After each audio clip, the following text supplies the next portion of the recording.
Hey everyone, I welcome you all to this session. And in this video, we are going to discuss about a situation that I came across while I was working on a Power BI report.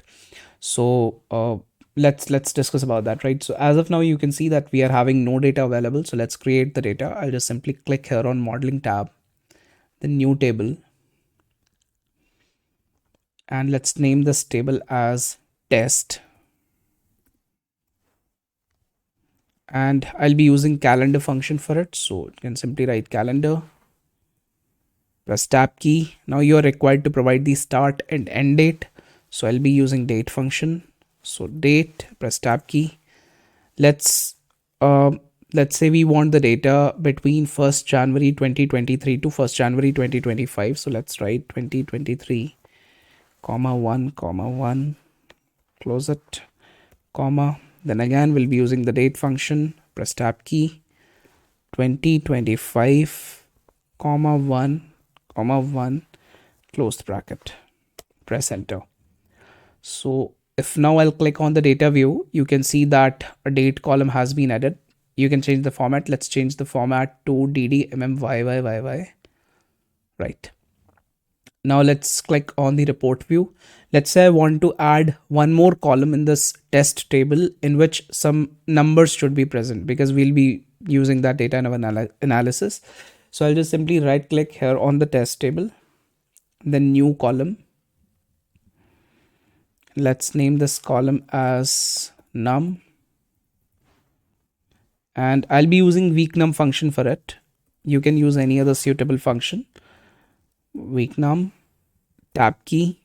You are required to provide the date, single quote, and then select this date column from test table, date, comma. You can select either one or two. I'm selecting one. Close bracket, press enter. If I'll click on the data view now, you can see that we have this test table with these two columns, the date column and num column. Let's go back to the report view. Let's say I want to represent the sum of the values in the num column. So I'll just simply click here on the card visual. It will create a blank card for us. Let's place it here. Now I will just simply drag this num column from data pane and will drop it here in field section, field bucket. All right, so you can see that sum of the numbers in num column is now being represented in the card visual. Let's click on format your visual. Let's change its unit to none. All right, and maybe we can add a border as well. So general effects and visual border. All right, now let's say I want to add two date slicers on this report page. So I will just simply click here on the slicer. So it will create a blank slicer for us. All right, and now simply let's drag this date field from the data pane and we'll drop it here in fields bucket. So you can see that the slicer has been created. Now let's say I want to add a border to this as well. So format your visual, general, effects and visual border. And let's say I want to change its name. So just click on add data to your visual, double click, right arrow, space and date 1. Let's name it as date 1. Now I will just simply copy paste this date 1 slicer. So I'll just simply click here on it, Control C, Control V, simply drag and keep it here.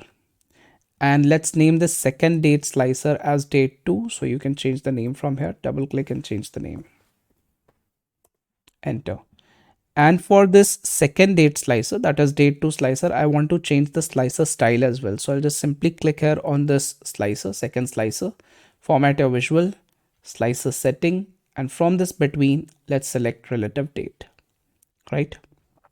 Now, if I will select between any two dates on this date 1 slicer, right? Let's say we have selected any two dates. So you can see that the value in this card visual is getting filtered accordingly. And now let's say I want to select some other value on this date 2 slicer as well. So let's say we want to select last 2 months. So you can see that the value is still getting filtered. It means that as of now, in the current situation, both these filters are working on this card visual, right? Now let's clear these two filters. Let's clear selections. Now let's say I want to represent the data for last 1 week, right? So if I'll select last 1 week in this last in slicer, then you can see that it is representing the data between dates 16th January 2024 and 22nd January 2024. That is last 7 days, including today, right? But you can see that the values, corresponding values, are not being represented on the date one slicer. I want that if I will select any last and filter, or if I'll apply any last and filter, let's say last 10 days or last 20 weeks or last 1 month filter, so corresponding date values must be reflected or shown in the date one slicer. I want that, right? But that is not happening now. Although both the date slicers will work on this card visual, we've seen that. But the point is that the corresponding values that we have selected, the values that we have selected in date to slicer, corresponding to those values, we are not seeing the values in date one slicer, while we want the values to change, the date values to change in date one slicer as well with respect to the values that we have selected in date two slicer. So how can we achieve that? So I will just simply remove this date two slicer from the report page.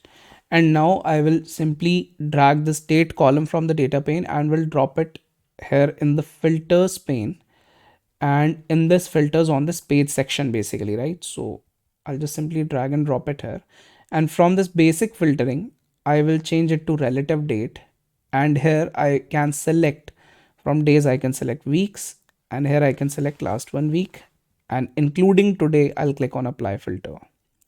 Now you can see that in date one slicer, the dates are being shown with respect to the dates that have been selected or are represented here. That is 16 January 2024 to 22nd January. Similarly, here you can see that 16 January to 22nd January. Now you can further apply filter on this sum of numbers shown in the card visual by using date one slicer. Now, let's say I want to select some other date from here. So you can see that the date, the value is further still getting filtered, right? And the values in the date one slicer are now also changing with respect to the last n slicer that we have selected.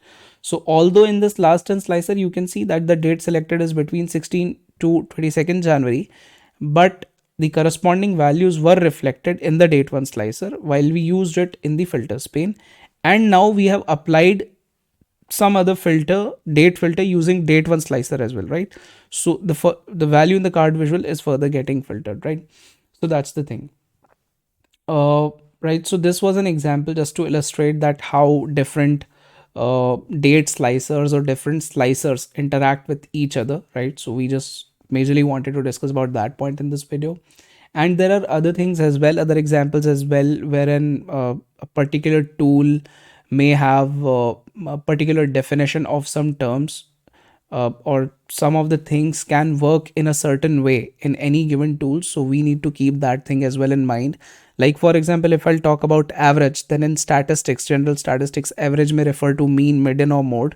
But when in Power BI in column statistics, average is written, it represents nothing but arithmetic mean. It specifically represents arithmetic mean, right?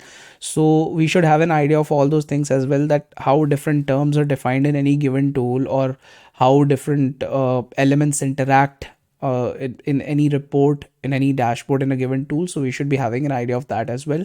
So just wanted to discuss about that in this video. So I hope this video was helpful. We'll meet in the next session. Till then, thank you. Bye bye.